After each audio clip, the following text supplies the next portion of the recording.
है कि स्टेट को यूज करके भी आप वैल्यू को कैरी कर सकते हैं। यहाँ पे क्या है ना कि यूजिंग स्टेट आप वैल्यू को डायरेक्ट असाइन नहीं कर सकते हो। उसके लिए एक सेट स्टेट फंक्शन इस्तेमाल करना पड़ता है, तभी जाकर के आप किसी वेरिएबल के अंदर वैल्यू को सेट कर सकते हैं। समझ गए? तो चलिए स्टार्ट करते हैं स्टेट इन रिएक्ट। सबसे पहले स्टेट है क्या? स्क्रीन अभी शेयर नहीं हुआ है ना? Let's share screen.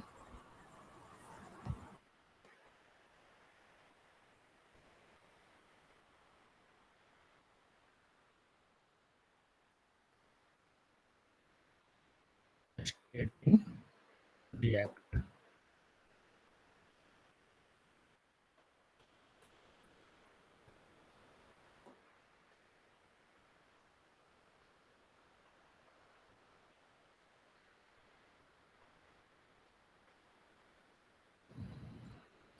State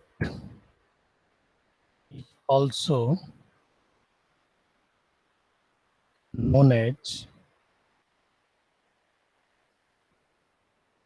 object that holds some information, but that information may change over the lifetime of that component. ठीक है? अगर मैं स्टेट को डिफाइन करने से पहले एक बार प्रॉप्स को रिकॉल अगर करना चाहूँ, तो प्रॉप्स को हम लोगों ने किस तरीके से यूज़ किया था, एक बार बता रहे हैं। Props are objects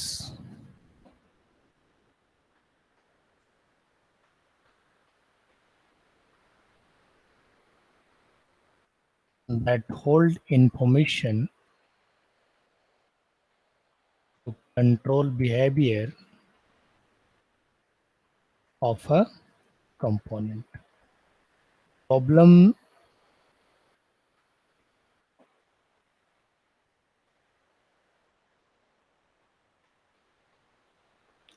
problem with props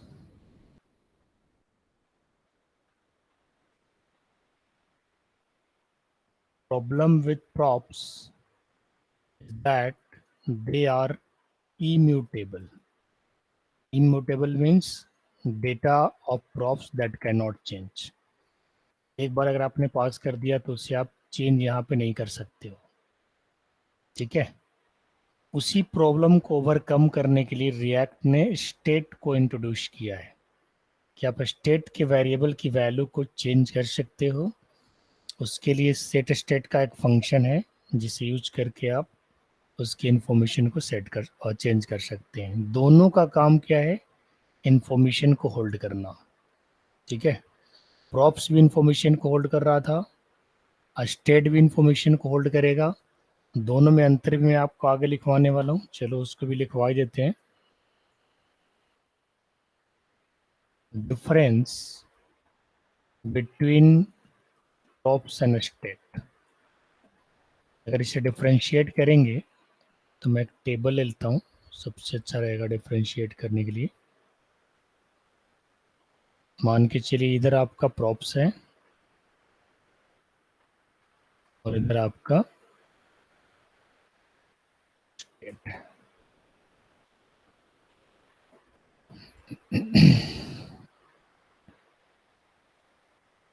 past to the component contain inside component। देखिए दोनों में अंतर क्या है। प्रॉप्स को हम लोग कंपोनेंट के साथ पास करते हैं, प्रॉपर्टी को आप लोगों ने क्या किया, कंपोनेंट के साथ पास कराया।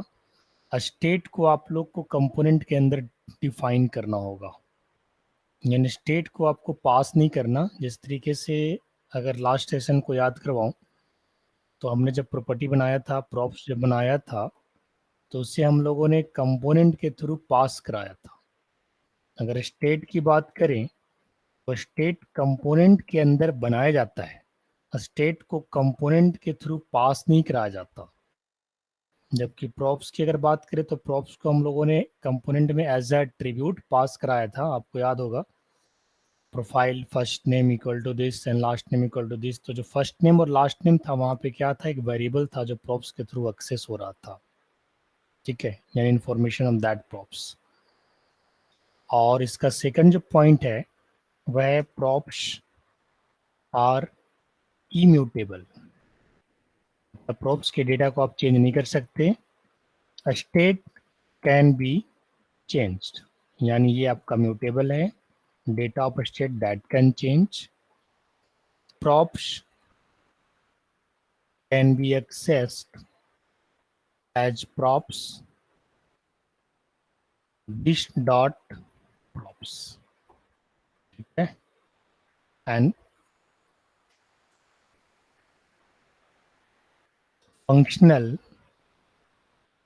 यूज स्टेट हुक, यहाँ पे हुक यूज होता है, और क्लास जो है उसे स्टेट को दिस डॉट स्टेट से यूज करता है। अगर आप फंक्शनल कंपोनेंट के अंदर यूज करते हैं तो आपको, चलिए इसे भी मैं इस तरीके से लिख देता हूँ,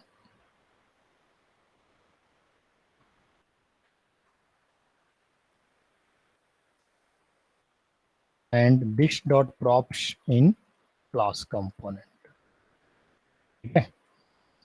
और उस तरीके से अगर मैं स्टेट की बात करूं तो स्टेट फंक्शनल कंपोनेंट के अंदर यूज स्टेट को हुक यूज किया जाएगा, और यूज स्टेट, और अगर क्लास के अंदर इसे अगर आप एक्सेस करोगे या फिर बनाओगे तो दिस डॉट स्टेट से आपको रिप्रेजेंट करना होगा, ठीक है। दे आर लाइक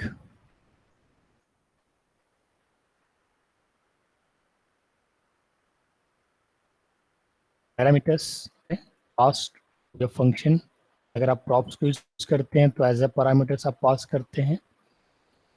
और स्टेट जो है आपको वेरिएबल डिक्लेयर की तरह लुक लाइक है, they are like variables declared in the function body. Props को तो आपने लास्ट डे देखा, आज अब स्टेट देखिए स्टेट कैसे काम करता है। सबसे पहले स्टेट के अंदर हम क्या करेंगे, वेरिएबल को इनिशियलाइज करेंगे और बाद में स्टेट को यूज करके वेरिएबल को मॉडिफाई भी करेंगे, ठीक है। तो सबसे पहले जानिए कि स्टेट को यूज करके वेरिएबल को इनिशियलाइज कैसे किया जाता है, और वो भी सबसे पहले क्लास के अंदर और इसके बाद फिर आगे फंक्शन के अंदर भी, ठीक है। तो चलिए स्टेप बाय स्टेप मैं आपको दिखाता हूँ स्टेट किस तरीके से डिफाइन होता है। तो जैसा कि मैंने बताया स्टेट कंपोनेंट के अंदर डिफाइन होता है, जबकि प्रॉपर्टी जो है यानी प्रॉप्स जो है वो फंक्शनल कंपोनेंट के पैरामीटर में डिफाइन होता है, यानी आप इसे पास करते हैं कंपोनेंट के थ्रू, जबकि ये कंपोनेंट के बॉडी में डिफाइन किया जाता है। अब इसको प्रैक्टिकली दिखाता हूँ कि स्टेट आपको दिखता कैसे है। तो सबसे पहले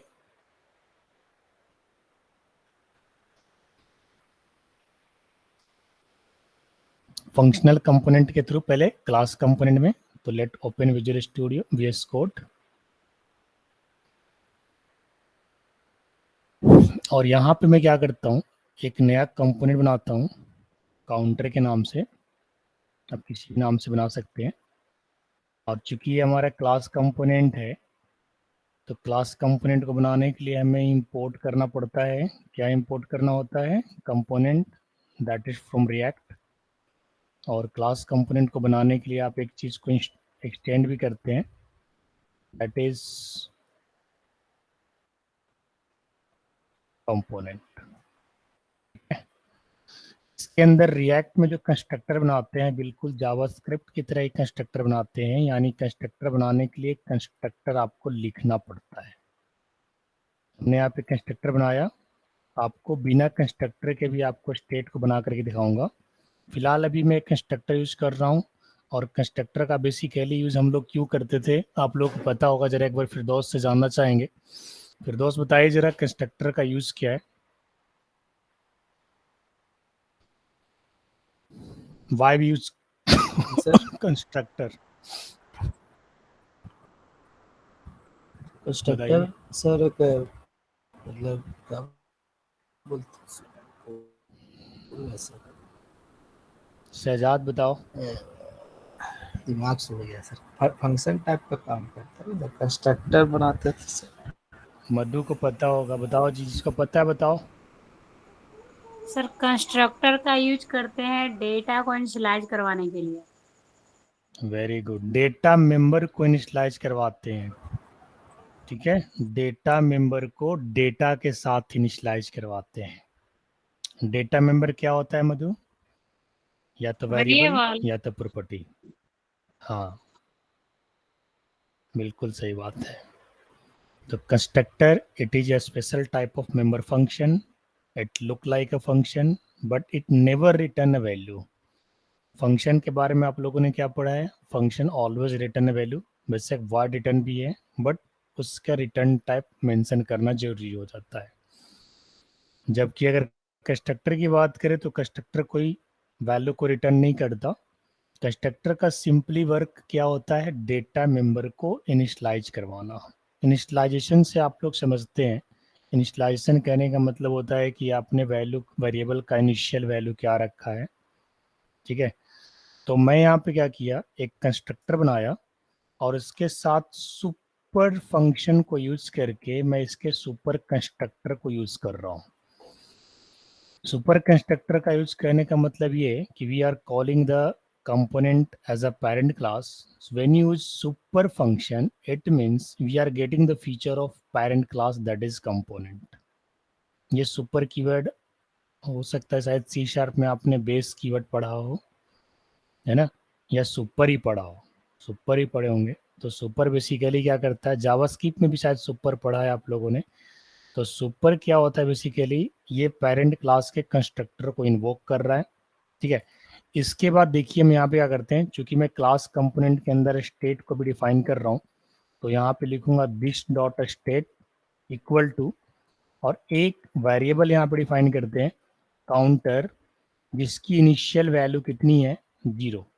जिसकी इनिशियल वैल्यू कितनी है, 0। अभी मैं आपको बताता हूँ कि स्टेट को कैसे डिफाइन किया जाता है, स्टेट की वैल्यू को कैसे प्रिंट किया जाएगा। बाद में मैं आपको ये भी बताऊंगा कि स्टेट की वैल्यू को चेंज कैसे किया जाता है। बिल्कुल समझिएगा, प्रॉपर्टी और स्टेट में यही अंतर है कि प्रॉपर्टी के वैल्यू को अगर आपने एक बार डिफाइन कर दिया तो उसे आप चेंज नहीं कर सकते, क्योंकि वो इम्यूटेबल होता है in the case of react. जबकि स्टेट के वैल्यू को चेंज कर सकते हो, इसीलिए प्रॉपर्टी के ऊपर स्टेट को बनाया गया।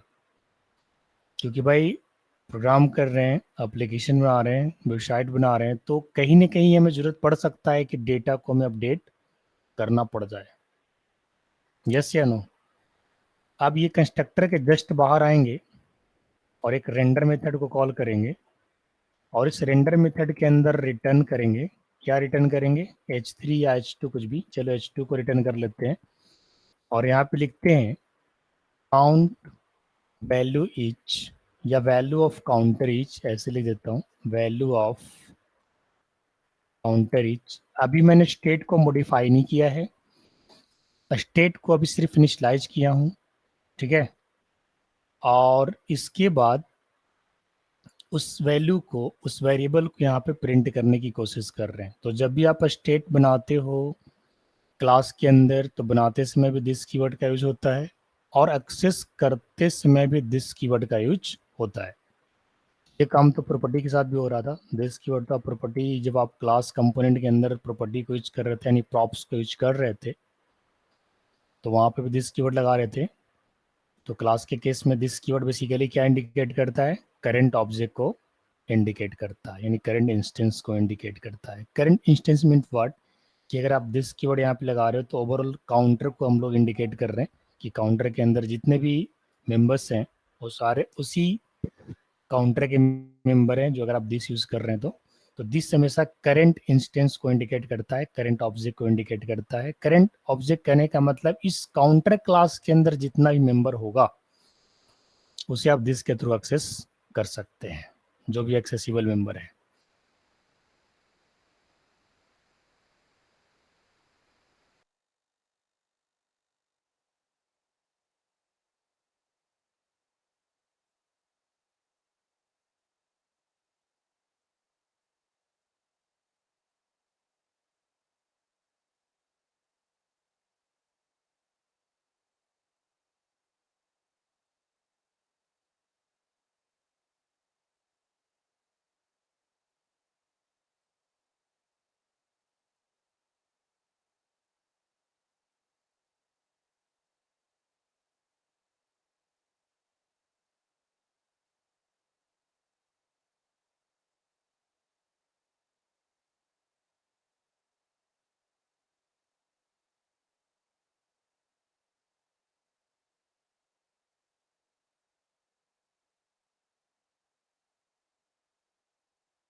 हेलो।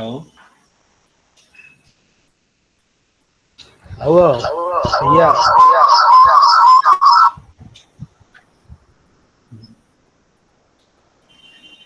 डीजे बजा रहा है कौन?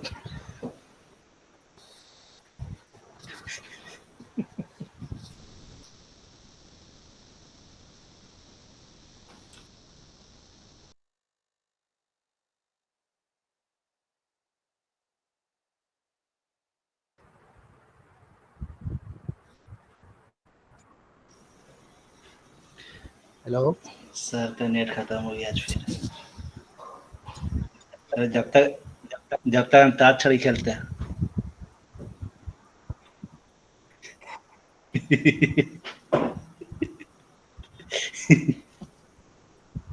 कौन? 2 ग्रुप बनेगा इसमें।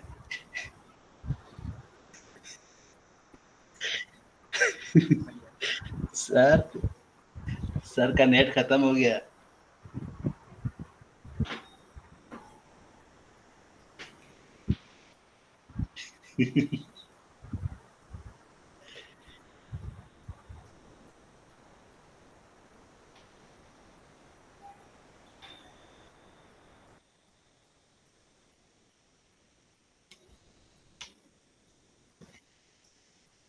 फोन ऑफ फ्रेंड लगा दिए क्या अमित?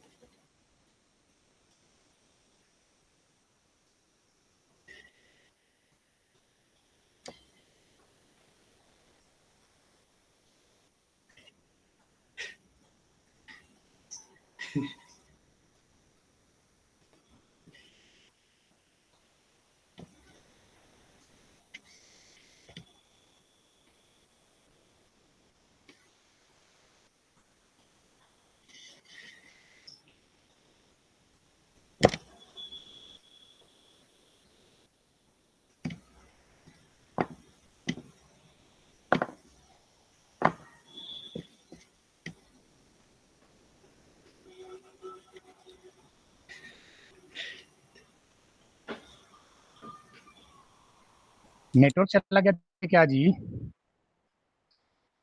आवाज आज आपका गया था सर। बिल्कुल बिल्कुल मेरा ही गया था।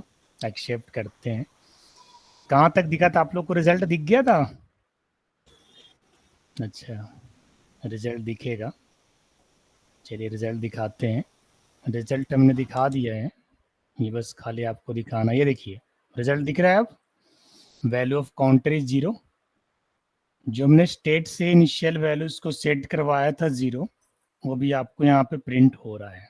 अब मैं क्या करता हूँ, इसके कोड को फर्स्ट ऑफ ऑल दिख रहा था, ये रिजल्ट दिखा आपको सबको। Value of counter is 0। Code में हमने क्या किया था, सिंपल है कि स्टेट के अंदर काउंटर वेरिएबल बनाया। अच्छा, रिएक्ट में देखिए वेरिएबल इस तरीके से बनता है और इनिशियलाइजेशन ऐसे होता है। इक्वल टू यहाँ पे नहीं लगाइएगा। जैसे वेरिएबल का नाम आपने दिया तो इसके बाद इक्वल टू नहीं लगेगा, कोलोन लगेगा। ये जो फॉर्मेट है एंगुलर के थ्रू ही आ रहा है, एंगुलर में भी ऐसा ही था, रिएक्ट में भी ऐसा ही है, ठीक है। तो वैल्यू को सर वहाँ इनिशियलाइज पे करने, स्टेट क्यों नहीं है? यहाँ पे स्टेट एक प्रीडिफाइंड वर्ड है मधु। जैसे प्रॉप्स एक प्रीडिफाइंड वर्ड था ना, सेम उसी तरीके से स्टेट भी एक प्रीडिफाइंड वर्ड है, ठीक है। और स्टेट के अगर वैल्यू को चेंज करना होगा तो उसके लिए सेट स्टेट जो हम लोग फंक्शन यूज करेंगे वो भी आपका प्रीडिफाइंड है। अच्छा, सुपर तो आपको पता ही है प्रीडिफाइंड है ही, बट काउंटर प्रीडिफाइंड नहीं है। काउंटर हमने खुद का वेरिएबल बनाया है, ये एक आइडेंटिफायर कह लो आप। काउंटर के जगह पे कुछ भी हो सकता है, बट ये काउंटर नहीं है। ये काउंटर जो हमारा क्लास का नाम है, बट ये काउंटर जो एक वेरिएबल है, समझिएगा। क्योंकि जो काउंटर में क्लास का नाम लिया है इसका फर्स्ट लेटर कैपिटल है, जबकि वेरिएबल को हमने फर्स्ट लेटर स्मॉल से स्टार्ट किया है। और इसके बाद स्टेट के वैल्यू को प्रिंट कराने के लिए आपको क्या लगाना होगा, this dot state dot counter. यानी आपको स्टेट को यूज करना ही है, इसके बाद उसके अंदर का फील्ड नेम यानी वेरिएबल नेम। प्रॉपर्टी को हम लोग ऐसे ही कर रहे थे, बट अभी तक प्रॉपर्टी और स्टेट में कोई खास डिफरेंस नहीं दिख रहा है।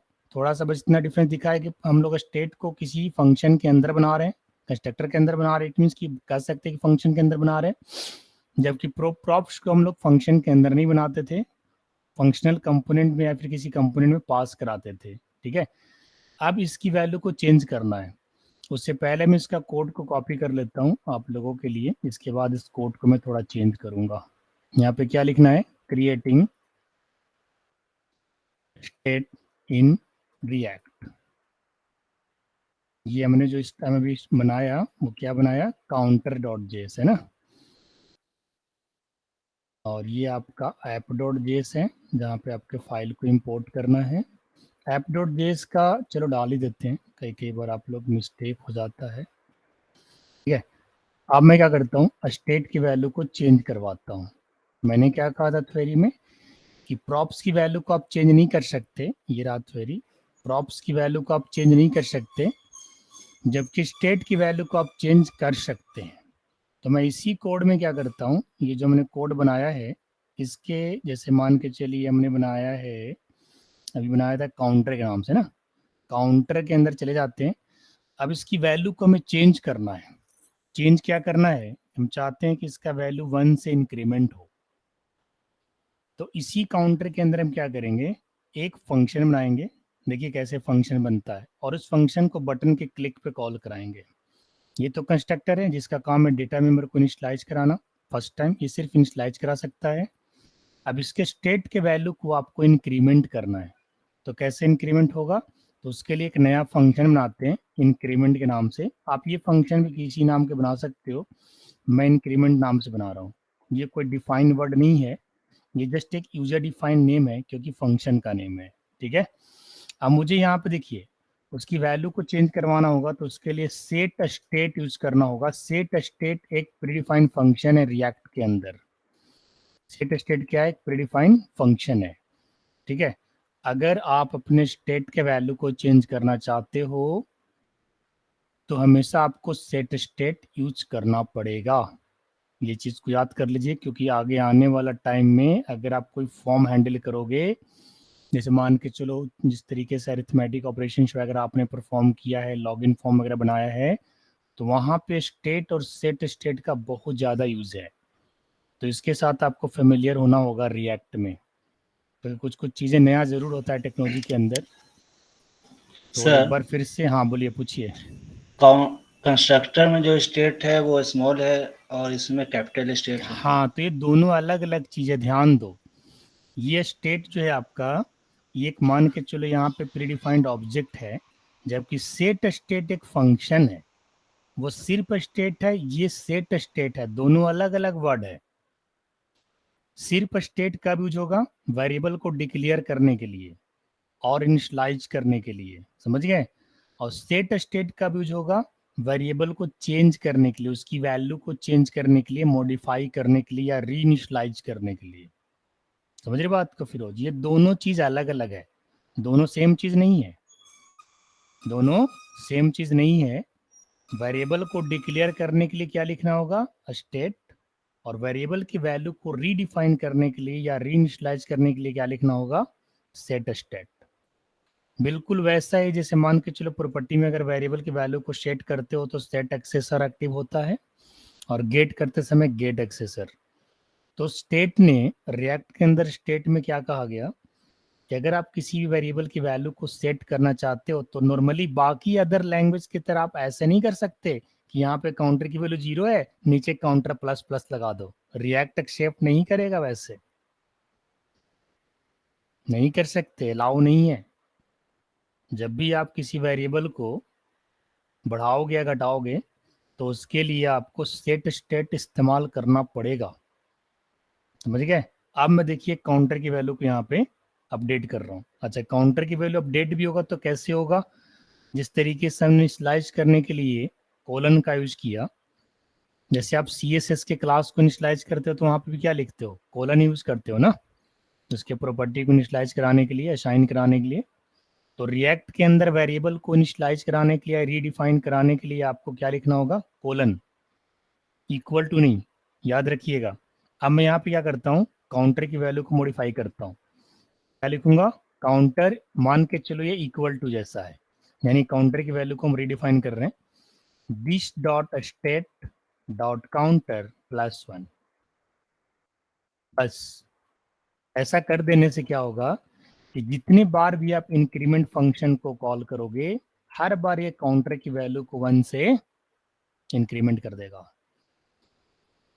देखिए फिर से समझिए, हमने एक स्टेट बनाया, अच्छा, एक स्टेट के अंदर एक वेरिएबल नहीं, कई वेरिएबल्स हो सकते हैं। जैसे मान के चलो अगर आप कभी अरिथमेटिक ऑपरेशन बना रहे हो, आप लोगों को सिखाऊंगा, तो उसमें 3-4 वेरिएबल की नीड पड़ता है हम लोगों को, एक नंबर, num2, फिर चॉइस और फिर रिजल्ट, है ना। तो सब सारे को आप एक लाइन में ऐसे डिफाइन कर सकते हो एक ही स्टेट के अंदर। लेकिन सारे वैल्यू को, वेरिएबल को सेट करने के लिए, उसकी वैल्यू को शाइन करने के लिए जो तरीका है रिएक्ट में, वो ये तरीका है। दिस डॉट सेट स्टेट आपको कॉल करना पड़ेगा, तभी आप उसके वेरिएबल की वैल्यू को मॉडिफाई कर सकते हो। डायरेक्ट करोगे तो एरर आ जाएगा, एक्सेप्ट ही नहीं करेगा। तो रिएक्ट ने अपने थोड़े मेथडोलॉजी को चेंज किया है as compare to other language, ठीक है। तो चलिए, हमने उसके वैल्यू को मॉडिफाई कर दिया है। और ये लाइन तो आपको समझ में आ ही रहा होगा कि इंक्रीमेंट एक फंक्शन है जिसके अंदर स्टेट कॉल हुआ है, और स्टेट जब कॉल हुआ है तो काउंटर की वैल्यू को 1 से इंक्रीमेंट किया गया है, और 1 इंक्रीमेंट करने के बाद वापस काउंटर में उसको स्टोर करा लिया गया है। इस लाइन का मतलब ही नहीं जी, हर बार जैसे आप इंक्रीमेंट को कॉल करोगे, देखिए फर्स्ट टाइम काउंटर की इनिशियल वैल्यू कितनी है, 0, जो कौन इनिशियलाइज करवाता है, कंस्ट्रक्टर। लेकिन सेकंड टाइम जब बटन क्लिक होगा तो इंक्रीमेंट कॉल होगा, और हर बार बटन के क्लिक पे इंक्रीमेंट वैल्यू कॉल होगा, और काउंटर की वैल्यू 0 से पहला बार हो जाएगा 1, फिर दूसरा बार 2, 3, 4, 5, जितनी बार बटन क्लिक करोगे काउंटर का वैल्यू चेंज होता जाएगा। यानी थ्योरी में हमने क्या लिखवाया था कि स्टेट का वैल्यू चेंज हो सकता है, प्रॉप्स का वैल्यू चेंज नहीं होता है। तो वही चीज आपको करके दिखा रहा हूँ। अच्छा, इंक्रीमेंट हमने फंक्शन बना लिया। इसके बाद जो रेंडर है, रेंडर के अंदर रिटर्न, और रिटर्न के अंदर हम क्या करने वाले हैं, एक div इस बार इस्तेमाल करने वाले हैं, क्योंकि हमें एक छोटा सा बनाना पड़ेगा, एक बटन वगैरह लेना है। तो इसके लिए हम क्या करते हैं, एक div को हमें रेंडर करना पड़ेगा। ये रेंडर है और ये हमारा रिटर्न है, और इसके अंदर div, ठीक है। इसके अंदर div के अंदर हम क्या करेंगे, h2 या h3 ले लेते हैं, और यहाँ पे लिखते हैं काउंटर वैल्यू इज, है ना, ऐसे या फिर ऐसे लिख दो, वैल्यू ऑफ काउंटर ईच।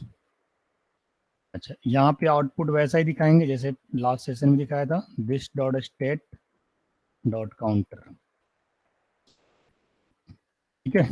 अब जो भी काउंटर का करंट वैल्यू होगा आपको यहाँ पे दिख जाएगा।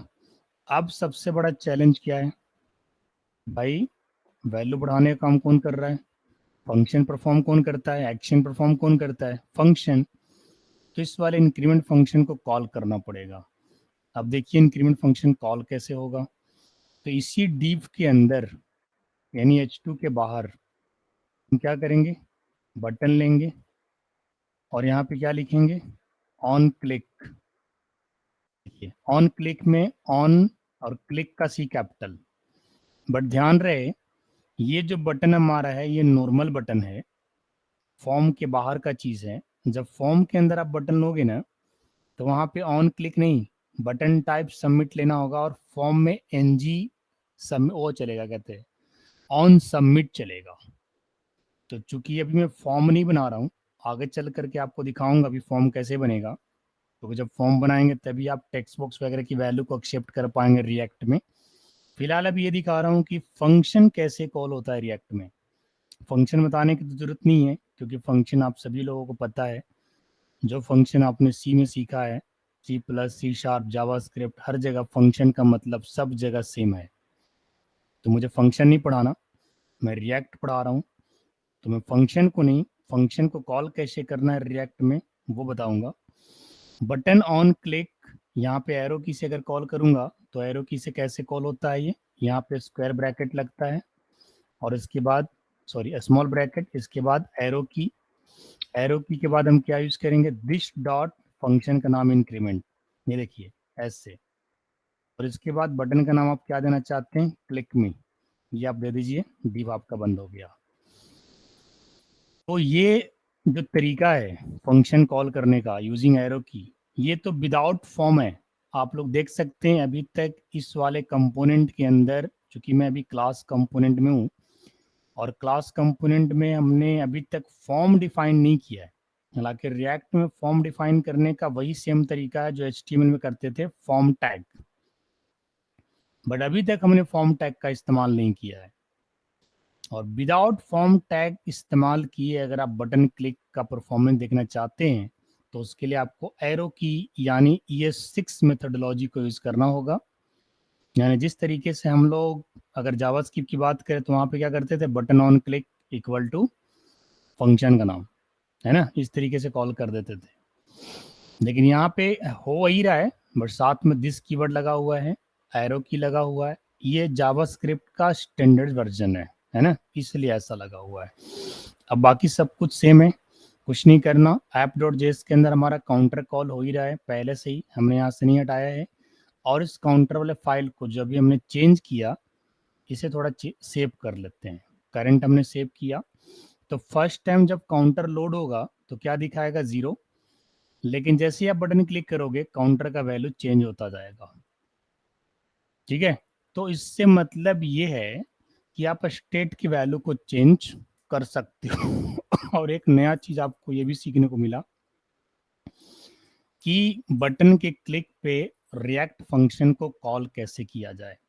दो चीज पे आपको ध्यान देना है, स्टेट डिक्लेयर कैसे करते हैं, और जब भी स्टेट डिक्लेयर करते हैं तो उसके अंदर वेरिएबल्स जितना मर्जी आपको बनाना है बना लो, इसलिए मैंने कॉमा देके छोड़ दिया है। बाकी अदर लैंग्वेज की तरह नहीं कि अगर आपने एक्स्ट्रा कॉमा लगा दिया तो एरर दे देगा, नहीं, कॉमा आप लगा सकते हैं। अच्छा, कई बार आप सेमी कोलन, जिसके इसके अंदर सेमी कोलन देने की जरूरत नहीं है क्योंकि ये पूरा एक फंक्शन है, पूरा एक फंक्शन है। इसे आप सीधी लाइन में लिख सकते हैं ऐसे, बट वो देखने में थोड़ा उतना अच्छा नहीं लगता है, इसीलिए मैंने उसे मल्टीपल लाइन में आप ऐसे लिखोगे तो मान के चले पूरा एक फंक्शन होगा। जैसे इसे लिखने का तरीका जो होता है कुछ इस प्रकार से होता है। ठीक है, ऐसे तो आपको लग रहा होगा कि ये भी लाइन के बाद सेमी कोलन होगा, तो नो, यहाँ पे अगर आप सेमी कोलन दोगे तो एरर आ जाएगा, क्योंकि ये पूरा जो थर्ड आपको 3 लाइन दिख रहा है, मान के चलिए कि आपका एक सिंगल लाइन ही है। क्योंकि रिएक्ट में लिखने का थोड़ा स्टैंडर्ड होता है, इसका फॉर्मेट अलग ही होता है, तो इसलिए मैंने इसको सिंगल लाइन में ना लिख करके मल्टी लाइन में लिख दिया। लेकिन ये पूरा 3 लाइन मिला करके अगर देखा जाए तो एक ही फंक्शन है, एक प्रीडिफाइंड फंक्शन जिसका नाम है सेट स्टेट, जिसका काम क्या है, स्टेट के वेरिएबल को मॉडिफाई करना। देखो ना, इसका नाम से मतलब निकल के आता है सेट, और सेट जहां पे भी रहता है it means you want to set something, you want to store something, you want to update something. ठीक है, यहाँ पे बनाया वेरिएबल और यहाँ पे अपडेट किया। अपडेट कराने के लिए हमने क्या किया, इंक्रीमेंट फंक्शन का यूज किया है, और इस इंक्रीमेंट फंक्शन को हमने बटन के क्लिक पे कॉल किया है। यानी अगर आप चाहो तो बटन के क्लिक पे फंक्शन को कॉल करके हेलो वगैरह दिखा सकते हो, कोई दिक्कत नहीं है। बट मैं आपको और अच्छे तरीके से रिप्रेजेंट करूंगा रिएक्ट को कि फॉर्म वगैरह के साथ अगर बटन लेना हो तो फिर ये बटन काम नहीं करेगा, तो फिर बटन को डेटा ले करके रिएक्ट के पास जाना होगा। ऐसे केस में फॉर्म के लिए ऑन सबमिट एट्रीब्यूट कॉल करना होगा, और सारे टेक्स्ट फील्ड की वैल्यू को आपको एक्सेप्ट करना होगा। समझ गए? तो फिलहाल मैंने बिना फॉर्म के एक बटन बनाया है, उसके बटन के क्लिक पे हमने इंक्रीमेंट फंक्शन कॉल कराया है। और उसे कॉल करने का जो तरीका है रिएक्ट में वो कुछ इस प्रकार से है। सबसे पहले करली ब्रेसेस, फिर स्मॉल ब्रैकेट, इसके बाद एरो की, इसके बाद दिस कीवर्ड, फिर डॉट इंक्रीमेंट फंक्शन, करली ब्रेसेस बंद, और ये पूरा लाइन आप लिख देते हैं। देखिए, हर जगह पे नहीं, ऐसा नहीं है कि हर जगह पर रिएक्ट ने कहा है कि इक्वल टू मना है। कहाँ कहाँ इक्वल टू मना है मैं बता देता हूँ। वेरिएबल को डिक्लेयर विद इनिशियलाइजेशन, देखिए ये जो लाइन है डिक्लेरेशन विद इनिशियलाइजेशन है। ठीक है, डिक्लेरेशन विद इनिशियलाइजेशन है। ये भी बिल्कुल जावास्क्रिप्ट की तरह, जैसा कि मैंने कहा है कि जो रिएक्ट है वो जावास्क्रिप्ट में लिखा गया है। आपको ही पता है कि जावास्क्रिप्ट के अगर कोई वेरिएबल आप बनाते हो और उसका डेटा टाइप अगर आप नहीं भी देते हो तब भी उसे आप यूज कर लेते हो, लेकिन एंगुलर में ऐसा नहीं था। क्या जी फिरदौस, वहां पे किसी वेरिएबल को बनाने जी से सर। पहले उसका डेटा टाइप को डिफाइन करना कंपलसरी था, जी जो कि सर। रिएक्ट ने इस चीज को हटा दिया। रिएक्ट ने कहा कि भाई साहब अगर आपको कैरेक्टर बनाना है तो सिंगल कोट डाल दीजिए, नंबर बनाना है तो 0 डाल दीजिए, ठीक है, आपको स्ट्रिंग वेरिएबल बनाना है तो डबल कोट डाल दीजिए, वो अपने आप ही समझ जाएगा। यहाँ पे डेटा टाइप देना जरूरी नहीं है, आप वैल्यू डाल दीजिए, वो समझ जाएगा अपने आप, जैसे जावास्क्रिप्ट काम करता था सेम वैसा ही।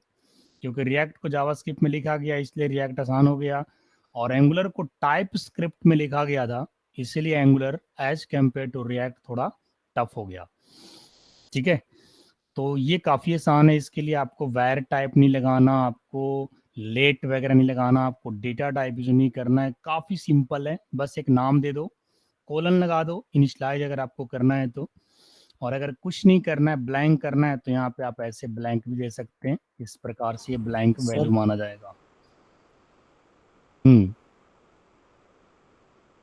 कहिए, सर आगे वो बढ़ूं? स्ट्रिंग के लिए पूछ रहे थे, तो स्ट्रिंग तो आप बता दो। कुछ पूछना है क्या फिरदौस?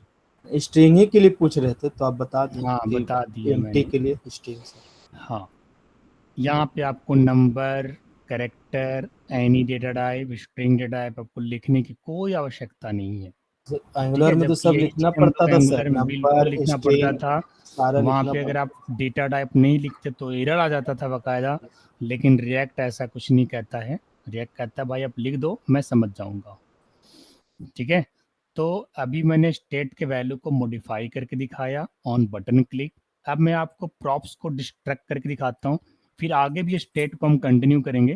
ठीक है, इवेंट को हैंडल भी करेंगे फंक्शनल कंपोनेंट के अंदर। हालांकि अभी जो मैंने काम किया एक तरह से अगर देखा जाए तो इवेंट हैंडलिंग ही किया है। इवेंट हैंडलिंग पे अगर कंसोल पे कोई मैसेज प्रिंट कराना हो तो कैसे करेंगे, लेकिन उससे पहले प्रॉप्स को डिस्ट्रैक्ट करके देखते हैं। कहने का मतलब ये है कि क्या हम प्रॉप्स की वैल्यू को किसी कांस्टेंट वेरिएबल के अंदर पास करा सकते हैं, यस या नो। तो वो भी एक मेथड देख लीजिए। ये सब छोटी छोटी चीज़ अभी आप लोग को करवा रहा हूँ, ये सबको आपको रखना है दिमाग में, और फिर धीरे धीरे आगे प्रोजेक्ट की तरफ हम लोग बढ़ रहे हैं। Modifying value of state in React. जी कुछ पूछ रहे हैं तो पूछिए।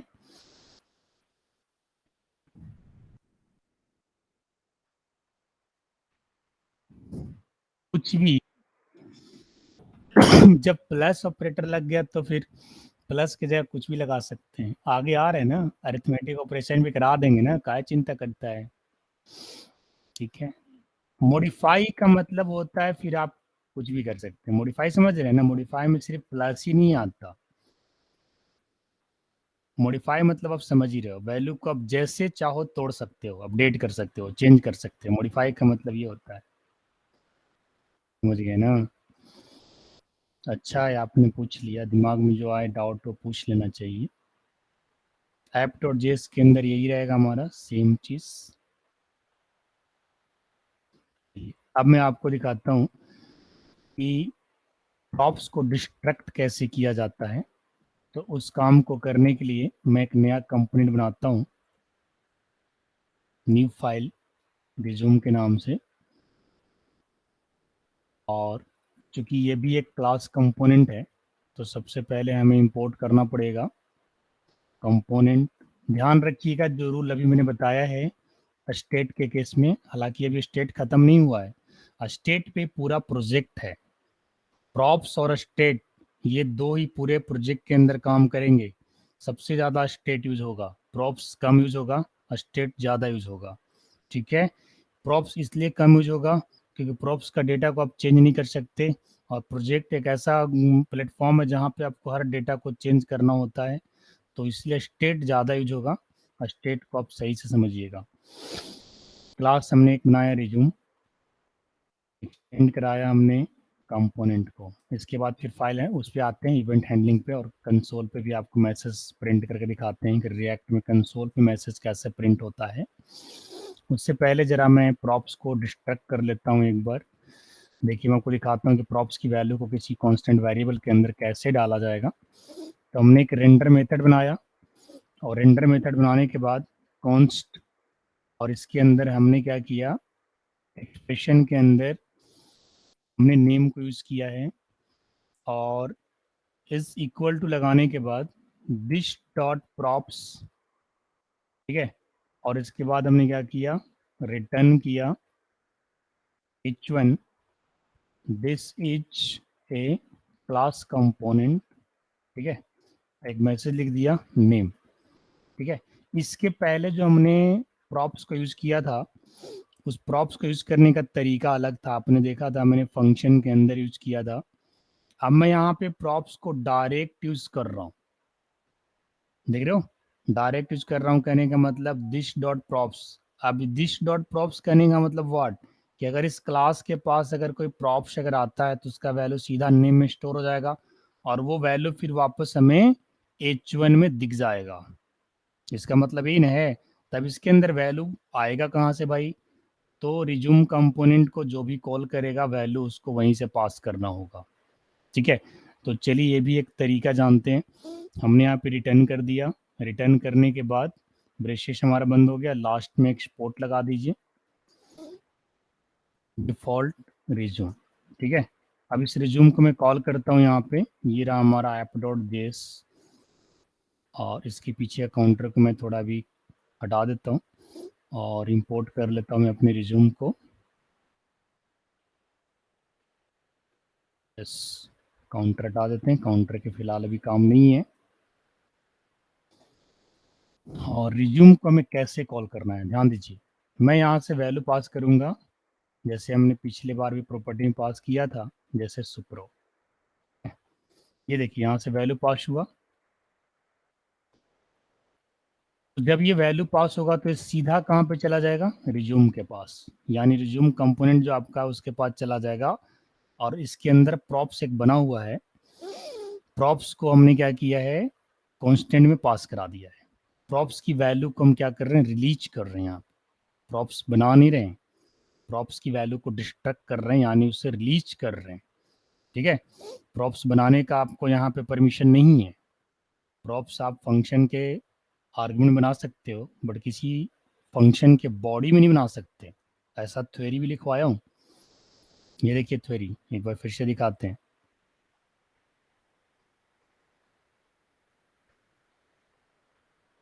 देखिए पास टू द कंपोनेंट, ये हमेशा कंपोनेंट पास होता है, जबकि स्टेट जो है वो कंपोनेंट के अंदर कंटेंटेड रहता है, ठीक है। और they are like parameter pass to a function, ठीक है। प्रॉप्स को as a parameter to the pass function आप यूज कर सकते हैं। प्रॉप्स आप डायरेक्ट बना नहीं सकते, फंक्शन के अंदर आप नहीं बना सकते, ठीक है। ऐसे भी प्रॉप्स को यानी प्रॉपर्टी को अगर नॉर्मल लैंग्वेज के अंदर भी देखा जाए, अगर हम सी शार्प की बात करें, किसी और अदर लैंग्वेज की बात करें, तो फंक्शन के अंदर प्रॉपर्टी बनाने का नियम है ही नहीं, शुरू से नहीं है। क्या जी कभी आपने प्रॉपर्टी को फंक्शन के अंदर बनाया है, नहीं। जितने लोगों ने प्रॉपर्टी बनाया होगा अब तक सबने क्लास के अंदर बनाया होगा, यस या नो मधु, फंक्शन के अंदर तो प्रॉपर्टी बना ही नहीं सकते क्योंकि प्रॉपर्टी खुद ही पब्लिक डिफाइंड का होता है, पब्लिक नेचर का होता है, तो उसे क्लास लेवल पर डिक्लेयर किया जाता है, फंक्शन के अंदर नहीं बन सकता।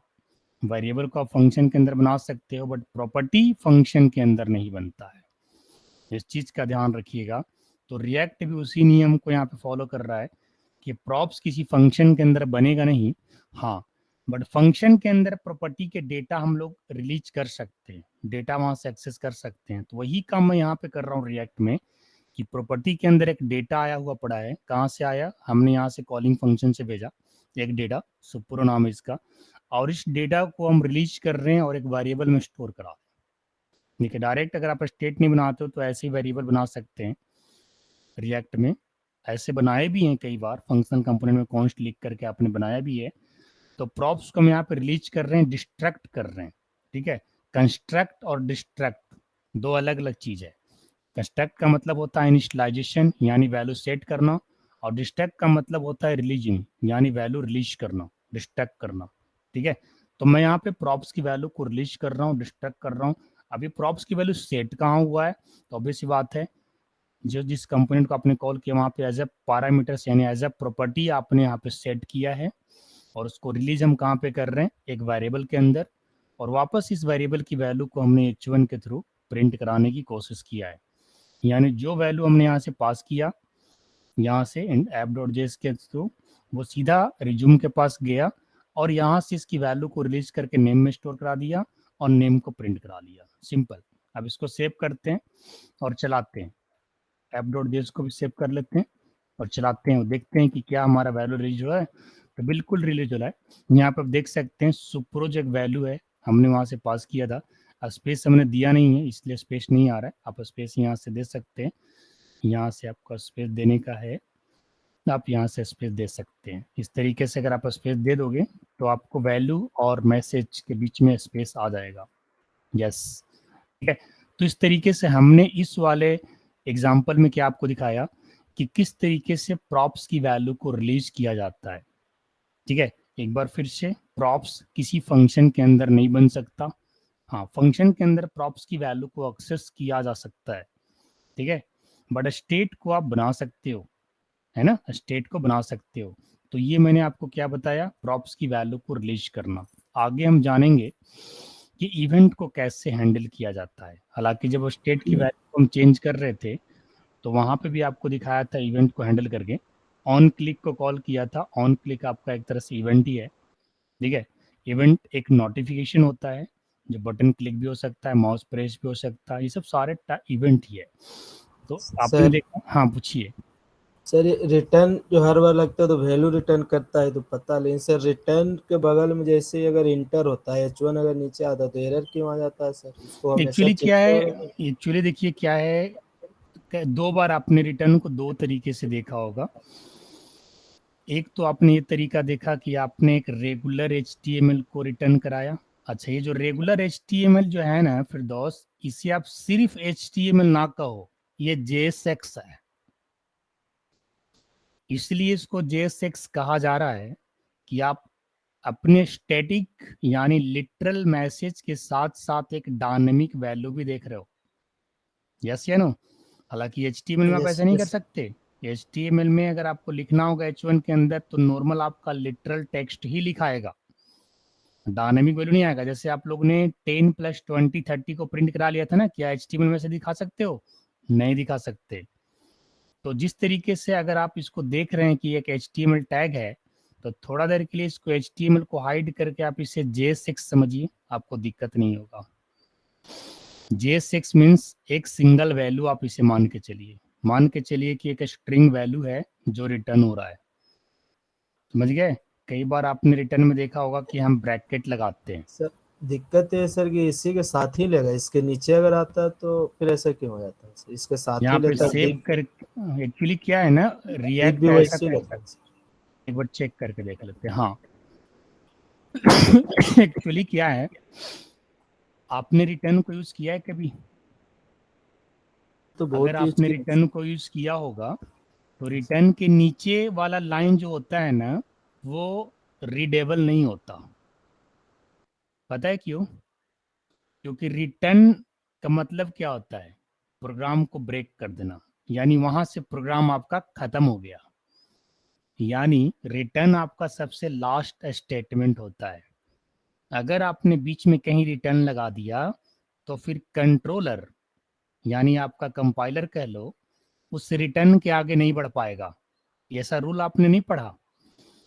कई बार अगर आप जावास्क्रिप्ट में भी करके देखिएगा, मान के चलो कोई फंक्शन बना लेना और फंक्शन के बीच में एक कंडीशन लगा करके वहीं से रिटर्न करा देना, और उस कंडीशन के बाद फिर एक कंडीशन लिखना, और अगर फर्स्ट कंडीशन सेटिस्फाई हो गया और रिटर्न अगर आपका चल गया है तो नीचे बिना कंडीशन का मैसेज भी आपको नहीं दिखेगा।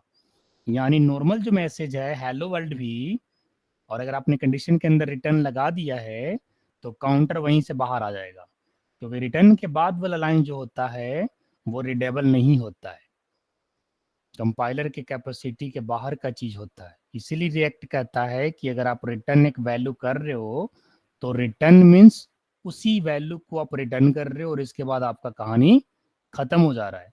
इसके बाद अगर आप कोई लाइन लिखते हो तो रिटर्न के बाद वाला लाइन किसी भी प्रोग्रामिंग लैंग्वेज में ले लो, चाहे वो सी ले लो या C+ या जावास्क्रिप्ट या C# या जावा या पाइथन, कहीं पे भी रिटर्न स्टेटमेंट के बाद का कोई लाइन रीडेबल होता ही नहीं है। आप लोग कल ऐसे करके जी देखिएगा। सर। मैंने क्या जी सर, कहा, मैं एक देखे लाइन लिख नहीं थे देता ना हूँ यहाँ सर पे, आज तक। देखिए, ऐसे एक फंक्शन बनाना, ठीक है, एक फंक्शन बनाना जेएस के अंदर, ठीक है ना, और यहाँ पे आप एक वेरिएबल बना लेना num = 10, फिर यहाँ पे कंडीशन लगाना, if num equal equal to 10 then return. क्या लिखना है? रिटर्न। ठीक है, रिटर्न कर देना। और इसके बाद यहाँ पे फिर प्रिंट कराना console.log हेलो। तो ये हेलो आपको प्रिंट नहीं करेगा। क्यों नहीं करेगा? क्योंकि इस लाइन से बाहर आगे फिर वो बढ़ ही नहीं सकता। एक्सेस करेगा नहीं उसके बाद से। तो ये यहाँ इस लाइन का मतलब ही वही है कि अगर आप इसे सेम लाइन में नहीं रखोगे, डिफरेंट लाइन में ले आओगे, तो रिटर्न का स्टेटमेंट तो ही फिनिश हो जाता है। तो इसके बाद का लाइन तो फिर रीडेबल है ही नहीं। तो ऐसे केस में तो कहने का मतलब कंपाइलेशन एरर तो नहीं आएगा, लेकिन ये कोड, ये लाइन आपको रीड नहीं किया जाएगा। यहाँ पे भी आपको कंपाइलेशन एरर नहीं आने वाला है, लेकिन ये कोड, ये लाइन आपको रीड नहीं किया जाएगा कंपाइलर के कैपेसिटी से बाहर। रिटर्न यानी कंपाइलर को आपने बुला लिया, चल भाई आजा वापस।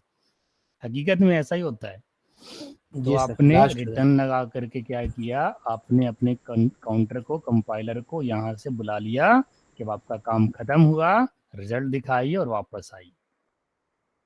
क्लियर हो गया? क्लियर हो गया। जी सर, डॉट वेरी तक क्लियर हो गया सर। चलिए, ये हमने आपको बताया प्रॉप्स को रिलीज करने का तरीका। इसको मैं एक बार जरा नोट्स में ऐड कर लेता हूँ।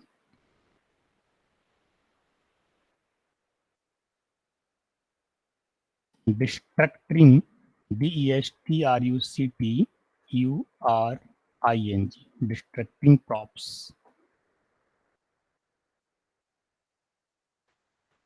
ऐसे लिख देता हूँ, STRUCTURING। एक्चुअली ये वर्ड मिल नहीं रहा है, मैं इसको ऐड टू डिक्शनरी कर देता हूँ। Distracting props on react.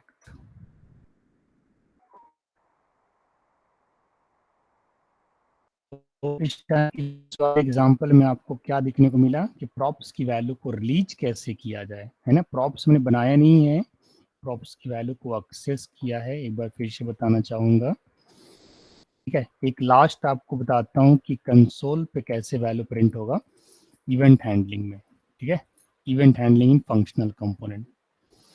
तो मैं यहाँ पे एक और नया कंपोनेंट बनाता हूँ जिसका नाम देता हूँ फंक्शन इवेंट डॉट। ठीक है, यहाँ पे फंक्शनल कंपोनेंट बनाऊंगा तो मुझे किसी लाइब्रेरी को इंपोर्ट करने की आवश्यकता नहीं है। और किस नाम से बनाऊंगा? जिस नाम से फाइल बना हुआ है। ठीक, ये फंक्शनल कंपोनेंट है, मुझे ब्रैकेट यहाँ पे लगाना पड़ेगा इस प्रकार से। ठीक, इसके अंदर एक नॉर्मल फंक्शन बनाता हूँ माई फन के नाम से। तो एक फंक्शनल कंपोनेंट है, यानी एक कंपोनेंट को इंडिकेट करता है। इसके नीचे हमने एक नॉर्मल फंक्शन बनाया है, मान के चलो कि जेएस का फंक्शन है। मान के चलो क्या है ही, किसका फंक्शन है? जेएस का फंक्शन है। माई फन किसी भी नाम का हो सकता है। माई फन किसका फंक्शन है? जेएस का। फंक्शन बनाने का तरीका यही है किसी प्रोग्रामिंग लैंग्वेज के अंदर, पहले रिटर्न टाइप। तो अगर C# की बात करें तो वहाँ पे या तो void लगाते हैं, या तो स्ट्रिंग, या तो करेक्टर। फंक्शन जावास्क्रिप्ट के अंदर हर टाइप के वैल्यू को रिटर्न कर सकता है, इसलिए एक ही रिटर्न टाइप चलता है, दैट इज फंक्शन। ठीक है, और यही फंक्शन रिटर्न टाइप हर टाइप के वैल्यू को रिटर्न कराने के लिए कैपेबल है। तो जेएस का फंक्शन बनाया माई फन, और इसके अंदर सीधा लिखा console.log। मैं बताना चाहूंगा जिस तरीके से C# के अंदर console.write का यूज होता है, राइट लाइन का यूज होता है, उसी प्रकार से जेएस के अंदर, यानी रिएक्ट के अंदर जेएस चल रहा है तो जेएस में क्या यूज होता है? console.log। console.log बेसिकली कंसोल पे, यानी ब्राउजर के कंसोल पे मैसेज को प्रिंट कराने का काम करता है।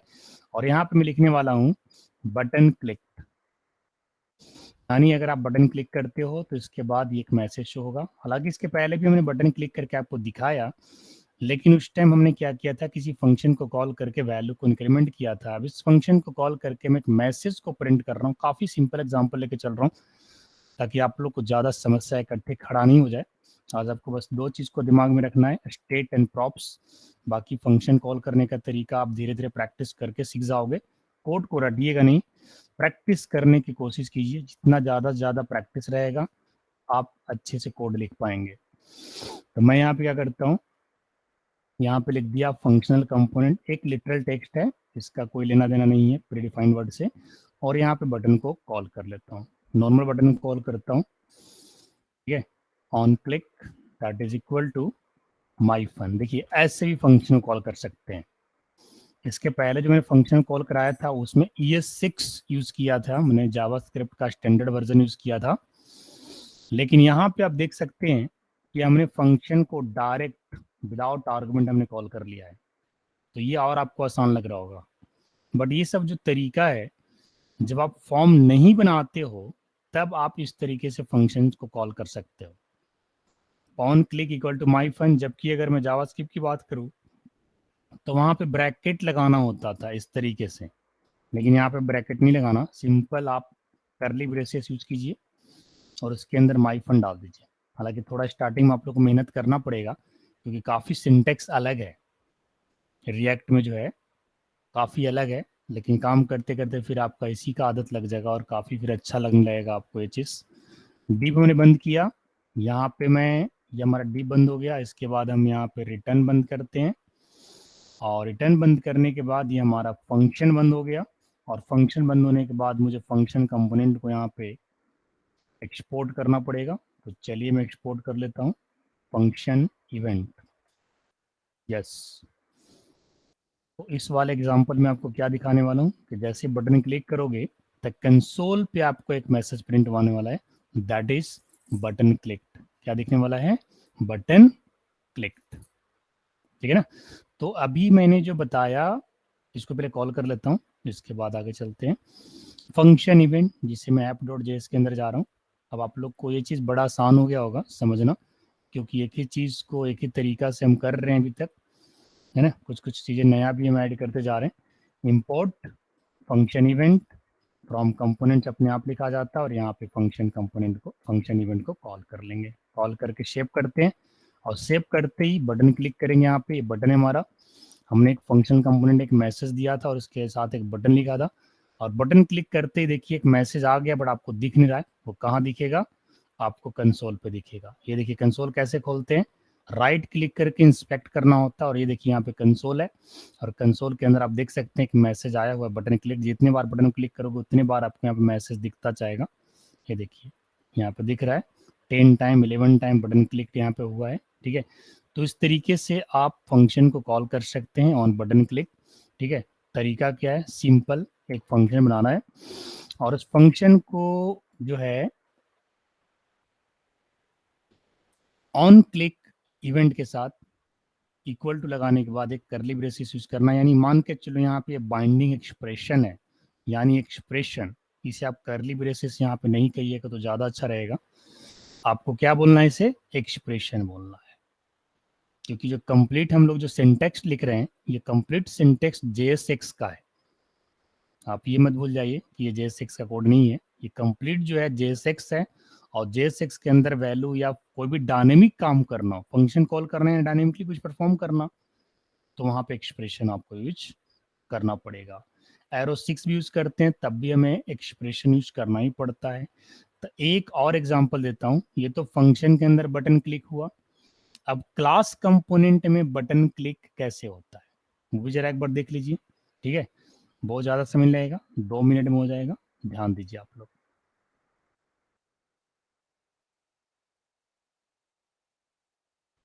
Event handling in functional component, ठीक है।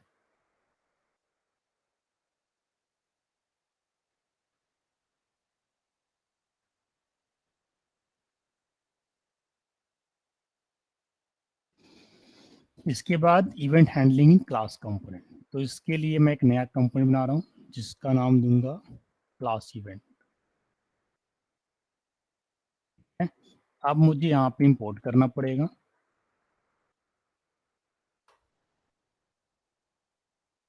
आसान है ना? अभी तक तो टफ नहीं लग रहा होगा आप लोग को बहुत ज्यादा, है ना। क्लास इवेंट एक्सटेंड्स, एंगुलर से तो काफी आसान है, नहीं जी शहजाद? एंगुलर से काफी आसान है ना। वहाँ पे जी कंपोनेंट हम सर। लोग को इंस्टॉल करना पड़ता था, है ना। काफी पापड़ बेलने होते थे तब जा करके एक नॉर्मल हेलो प्रिंट होता था। चलिए कोई बात नहीं, आगे वापस सब रिएक्ट पे।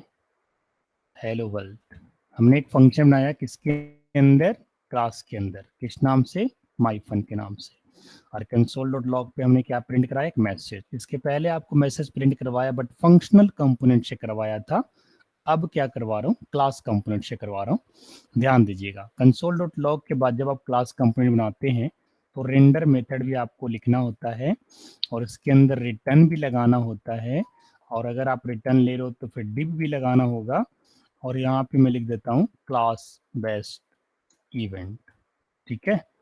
या बस क्लास बेस्ड लिख देता हूँ और इसके आगे एक बटन बना लेता हूँ जैसे मैंने पिछले बार बनाया था, ऑन क्लिक यहाँ पे भी चलेगा। बट इस बार थोड़ा सा चेंज क्या करना है, जहाँ पे माई फन को डायरेक्ट कॉल कर रहे थे, यहाँ पे आपको क्या लिखना होगा, दिस डॉट माई फन। क्या लिखना होगा, दिस डॉट माई फन। इसके बाद इसको एक्सपोर्ट कर दो। ज़्यादा कुछ चेंजेस नहीं है, आराम आराम से आप लोग सीख सकते हैं इसको। क्या लिखा मैंने, दिस डॉट माई फन। पिछली बार में क्या लिखा था, सिर्फ माई फन लिखा था। अब यहाँ पे क्लास कंपोनेंट के अंदर इवेंट फायर करके दिखाता हूँ। तो ये रहा हमारा क्लास कंपोनेंट, अभी नहीं लोड हुआ है। एक बार लोड करने के लिए मुझे क्लास कंपोनेंट को कॉल करना पड़ेगा ऐप डॉट बेस के अंदर। ये मैं हटाता हूँ और इंपोर्ट क्लास इवेंट और हट जाएगा। मैं इसलिए हटा रहा हूँ, आप लोग नहीं बैठा हुआ तो चलेगा, क्योंकि मुझे हर बार फ्रेश आउटपुट आप लोगों के लिए रखना होता है। ये देखिए क्लास बेस्ड आ गया और बटन क्लिक किया, इंस्पेक्ट जाके देख रहे हैं। तो इंस्पेक्ट करने के बाद कंसोल पे जाइएगा तो यहाँ देखिए हेलो वर्ल्ड आया हुआ है। तो इस तरीके से आप क्लास कंपोनेंट को यूज करके भी इवेंट को हैंडल कर सकते हो। और उसके लिए क्या करना है, नॉर्मल जैसे कंपोनेंट बनाते आए हैं वैसे ही आपको कंपोनेंट बनाना है, ठीक है। बाकी एक फंक्शन बना लेना, और रेंडर तो आपको पता ही है, रेंडर आपको रिएक्ट में लगाना होता है। इसके बाद आगे हम लोग जानेंगे स्टेट की वैल्यू और किस तरीके से सेट होता है। स्टेट और प्रॉप्स ही अभी कंटिन्यू चलेगा और नया टॉपिक में भी नहीं, स्टेट एंड प्रॉप्स को भी कंटिन्यू करेंगे। तो ये हो गया आपका event handling using class component.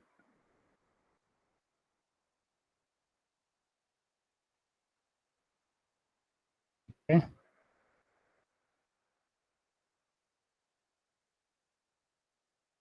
आज के सेशन में इतना ही। आप लोग को पढ़ना क्या क्या है, स्टेट एंड प्रॉप्स, और कल इसी पे असाइनमेंट आपको मिलने वाला है। साथ साथ आप लोग नोट्स वगैरह बनाते जाइएगा ताकि पेंडिंग नहीं होना चाहिए कोई चीज़।